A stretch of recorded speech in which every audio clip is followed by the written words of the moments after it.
తెలంగాణ రాష్ట్ర ప్రజల ఆశా జ్యోతి గౌరవనీయులు శ్రీ ఈటల రాజేందర్ గారు వేదికను అలంకరించినటువంటి మరియు వేదిక ఈ సమావేశానికి వచ్చేసినటువంటి అధిరథ మహారథులందరికీ కూడా నా హృదయపూర్వక నమస్కారం. ఈ రోజున కొత్తగా గెలిచినటువంటి సర్పంచులకు, ఉప సర్పంచులకు, వార్డు మెంబర్లందరికీ కూడా మా హృదయపూర్వక శుభాకాంక్షలు తెలుపుకుంటా ఉన్నాం. ఈ ఎన్నికలకు ముందు 3 నెలలైంది దాదాపుగా. మీ అందరికీ గుర్తయ్యే ఉంటుంది, మనందరం ఈ 5 మండలాలలో జమ్మికుంట, ఇల్లంతకుంట, వేణువంక, హుజురాబాద్, కమలాపూర్ ఎక్కడికక్కడ మీటింగ్లు ఏర్పాటు చేసుకొని మనం 20-25 సంవత్సరాల నుండి ఈటల రాజేందర్ గారి వెంట ఉన్నాం. మరి అనుకోని తప్పిదాల వల్ల, మన స్వయం తప్పిదాల వల్ల ఈటల రాజేందర్ గారిని మనం కోల్పోవలసి వచ్చింది. మరి వారిప్పుడు మల్కాజిగిరి పార్లమెంట్ సభ్యులుగా ఉన్నారు. మరి మన పరిస్థితి ఏంటి అని మనందరం కూడా దాదాపుగా ఒక 2,000-2,500 మందిని ముఖ్యమైన కార్యకర్తలు మాత్రమే షామీర్పేట వెళ్ళినాం. అది కూడా ఎవరో పిలిస్తేనో వెళ్ళలేదు. ఎవరి ఖర్చు వాళ్ళమే పెట్టుకొని, ఒక వెహికల్ ఖర్చు 4,000 రూపాయలు ఉంటే అందులో ఉన్న 6 మనిషికి 700 రూపాయలు. ఒక వెహికల్ ఖర్చు 5,000 ఉంటే అందులో కూర్చున్న 10 మంది మనిషికి 500 రూపాయలు. ఈ విధంగా వేసుకొని స్వచ్ఛందంగా ఈటల రాజేందర్ గారి వద్దకు వెళ్ళి వారిని, అయ్యా మా పరిస్థితి ఏమిటి, మరి రాబోయే స్థానిక ఎన్నికలలో మా సంగతి ఏమిటి అని ప్రశ్నించినప్పుడు వారు స్పష్టమైన హామీ ఇచ్చినారు. నేను మీకు ఎమ్మెల్యేగా, మంత్రిగా ఉన్నప్పుడు ఏ విధంగా వచ్చి మీ గెలుపు కోసం కృషి చేశానో అదే విధంగా నా అనుకున్న వాళ్ళందరినీ నేను గెలిపించుకుంటా, కాపాడుకుంటా అని మాట ఇచ్చినారు. అన్నమాట ప్రకారం ఈరోజు సర్పంచ్ ఎన్నికలలో వారు మనకు కొద్ది సమయాన్ని కేటాయించి ఇక్కడికి రావడం జరిగింది. అయితే ఇక్కడ వచ్చిన చిక్కు ఏమిటంటే, ప్రతి ఊరిలో కూడా ఈటల రాజేందర్ గారి అనుచరులే 3-4 నిలబడడం వల్ల కొంత బహుముఖ, త్రిముఖ పోటీ ఏర్పడడం జరిగింది. పైగా వారు ఎంపీగా ఉన్నందువల్ల పార్లమెంటు సమావేశాల్లో పాల్గొనవలసి ఉన్నందున మరి పార్టీ విప్ జారీ చేయడం వల్ల పూర్తి సమయాన్ని కేటాయించలేకపోయినారు. పూర్తి సమయాన్ని కనుక వారు కేటాయించి ఉంటే ఈరోజు 107 గ్రామ పంచాయతీలలో 101 గ్రామ పంచాయతీలో ఈటల రాజేందర్ గారు పెట్టిన అభ్యర్థులే గెలిచి ఉండేవారు. అయినా ఇవి పార్టీ బేసిక్ ఎలక్షన్లు కాదు.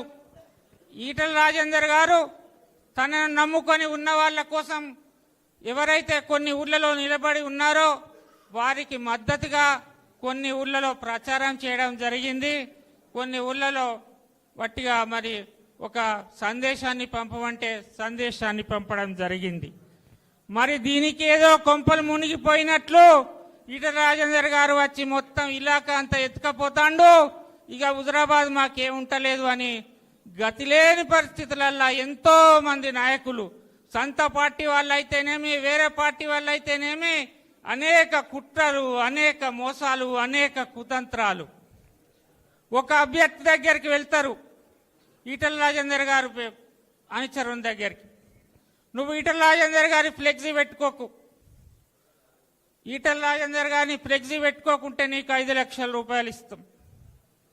ఇంకో అభ్యర్థి దగ్గరికి పోతారు, నువ్వు ఈటల రాజేందర్ గారిని ప్రచారానికి తీసుకురాకు, నీకు 6 లక్షల రూపాయలు ఇస్తాం. ఇదా అండి రాజకీయం? ఇదేమన్నా పార్టీ సింబలా? ఆయన అనుచరులను ఆయన నిలబెట్టుకున్న కాడ ఆయన గెలిపించుకునేందుకు ఏదో విధంగా వచ్చిండు, ప్రచారం చేసిండు. మరి ఈ విధంగా సొంత పార్టీ వాళ్ళు అయితేనేమి, వేరే పార్టీ వాళ్ళు అయితేనేమి మరి డబ్బులు ఇచ్చి ఈటల రాజేందర్ మనుషులు గెలవద్దు అనేది దేనికి చిహ్నం? ఇది దేనికి సంకేతం? ఈటల రాజేందర్ వ్యక్తులు ఓడిపోయినారు అని చూయించుకోవాలి అని వాళ్ళ ఆశ. చూయించుకుంటే ఈటల రాజేందర్ గారు ఇక ఈ హుజరాబాద్కు రావద్దు. అది సాధ్యమయ్యే పనేనా? ఒక నాయకుడు ఎంత విచిత్రం అంటే విడలకి బీజేపీ కండువా ఉంటుంది, బీజేపీలో గెలిచిన అభ్యర్థిని ఈయన మా సర్పంచ్ అని పెట్టుకుంటాడు. వాళ్ళకు లేరు, వాళ్ళ సర్పంచులు లేరు పాపం. మనం గెలిచిన వాళ్ళని కూడా ఈయన మా సర్పంచ్ గెలిచిండు, ఈయన మా సర్పంచ్ గెలిచిండు. లేకుంటే దొంగ లెక్కలు. వాళ్ళు 40 గెలిచినామంటారు, కాంగ్రెస్ వాళ్ళు 40 గెలిచినామంటారు. మరి మేము గెలిచిన 40 మంది ఎక్కడికి పోయారు? 20 మందిని పెట్టుకున్నారా ఇళ్ళకెళ్ళి? మరి ఈటల రాజేందర్ గారు గెలిపించిన వాళ్ళను మేమే గెలిపించినామని పెట్టుకుండు. ఇది మాత్రం సరి అయిన పద్ధతి కాదు. మరి రాజకీయ నాయకులారా, మీరు కూడా ఆలోచించాలి. కనీసం మన అభ్యర్థిని ఎవరు, మంది అభ్యర్థి ఎవరు అనేది కూడా గుర్తించలేని పరిస్థితిలో మీరు ఉంటే మరి మీరేం రాజకీయ నాయకులు అని నేను ప్రశ్నిస్తా ఉన్నా. ఈటల రాజేందర్ గారికి ఉన్న హుజూరాబాద్ నియోజకవర్గ ప్రజలకు ఉన్న సంబంధం ఈ రోజుదా 25 సంవత్సరాల క్రితం నుండి ఒక తల్లి బిడ్డల సంబంధం. కన్న తల్లికి కొడుకులకు బిడ్డలకు ఎటువంటి సంబంధం ఉంటుందో అటువంటి సంబంధం మనకు ఉన్నది. మరి తల్లిని బిడ్డను వేరు చేస్తారా మీరు? అది మీతో అయ్యే పనేనా? చెప్పారా? మీరెవరు చెప్పారా? అది అయ్యే పనేనా? ఒక కుబేరా అనే ఒక సినిమాలో ఒక పాట ఉన్నది. ఒక తల్లి తన కొడుకుతోటి పాడుతూ ఉంటుంది. ఆకలితో నువ్వు పస్తుంటే నీ డొక్కలు ఎండిపోయేరా, ఆకలితో నువ్వు పస్తుంటే నీ డొక్కలు ఎండిపోయేరా, చెట్టుకు చెబుతున్నా నీ కడుపు నింపమని నా కొడుక, చెట్టుకు చెబుతున్నా నీ కడుపు నింపమని నా కొడుక. నిద్ర లేక నీవుంటే నీ కన్నులు ఎర్రగా మారేరా, నిద్ర లేక నీవుంటే నీ కన్నులు ఎర్రగా మారేరా, నీలి మబ్బుకు చెబుతున్నా నీకు జోల పాడమని నా కొడుక, నీలి మబ్బుకు చెబుతున్నా నీకు జోల పాడమని నా కొడుక. అయితే ఆ పాట రాసిన అతనికి బహుశా హుజూరాబాద్ నియోజకవర్గ ప్రజలకు ఇంకా తెలంగాణ రాష్ట్ర ప్రజలకు ఉన్న ఈటల రాజేందర్ గారికి ఉన్న సంబంధం బహుశా తెలిసి ఉండదు. ఆయనే గనక ఒక్కసారి హుజూరాబాద్కు వచ్చి పరిస్థితి కొన్ని గ్రామాలు తిరిగి ఉంటే హుజూరాబాద్ నియోజకవర్గ ప్రజలకు ఈటల రాజేందర్ గారికి ఉన్న సంబంధం చూసి ఉంటే ఆయన మరొకసారి తన పాటను మార్చుకోవాల్సి వస్తుంది. ఆ మార్చుకున్న పాట ఎలా ఉంటుందో ఇప్పుడు నేను వినిపిస్తా. ఆకలితో నువ్వు పస్తుంటే నీ డొక్కలు ఎండిపోయేరా, ఆకలితో నీవు పస్తుంటే నీ డొక్కలు ఎండిపోయేరా, ఈటలన్నకు చెబుతున్నా నీ కడుపు నింపమని నా కొడుక, ఈటలన్నకు చెబుతున్నా నీ కడుపు నింపమని నా కొడుక.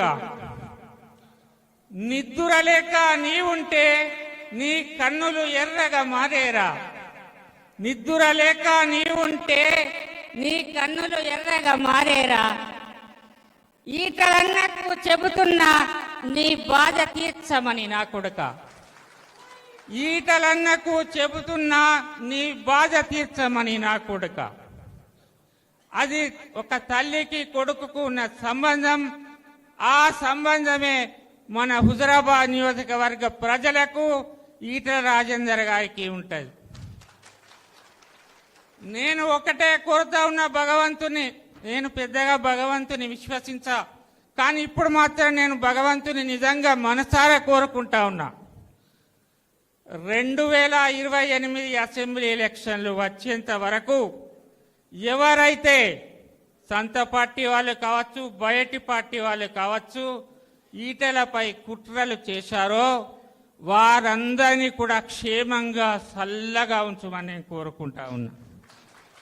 ఎందుకంటే 2028లో ఆయన మళ్ళీ హుజరాబాద్ ఎమ్మెల్యేగా గెలుస్తారు. ఆయన ప్రమాణ స్వీకారాన్ని వాళ్ళు చూడాలి. ఆయన ప్రమాణ స్వీకారాన్ని చూసేంత వరకు కూడా వాళ్ళందరినీ క్షేమంగా ఉంచమని నేను భగవంతుని ప్రార్థిస్తా ఉన్నా. మా ఈటలన్నకు చెప్తా ఉన్నా, ఇప్పుడు మనం ఇంత బాధపడతాం కుట్రలు కుతంత్రాలు అని. మళ్ళీ ఆయన ఎమ్మెల్యే అయినాక వాళ్ళే ఏదో పెద్ద తలకాయలు 3-4 ఉంటాయి అటు, మళ్ళీ అందరు వస్తారు ఈటలన్న దగ్గరికి. ఇగో ఇట్లా మనకంటే ముందుగా అలా పక్కకు వాళ్ళే కూర్చుంటారు, వెనక వాళ్ళే కూర్చుంటారు, శాలువలు కప్తారు, ఓకే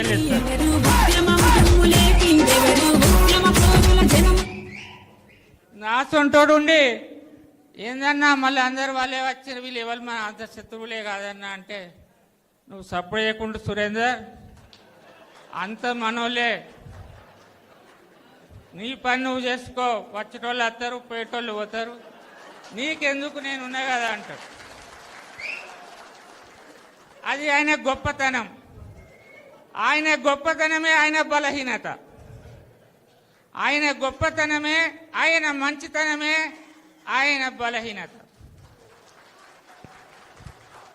ఏది ఏమైనప్పటికీ కూడా 2028లో మనం ఆయనను హుజురాబాద్ ఎమ్మెల్యేగా తప్పకుండా చూసేట్లు చేయమని ఆ భగవంతుని ప్రార్థించుకుంటూ సెలవు తీసుకుంటా ఉన్నాను. జై ఈటల, జై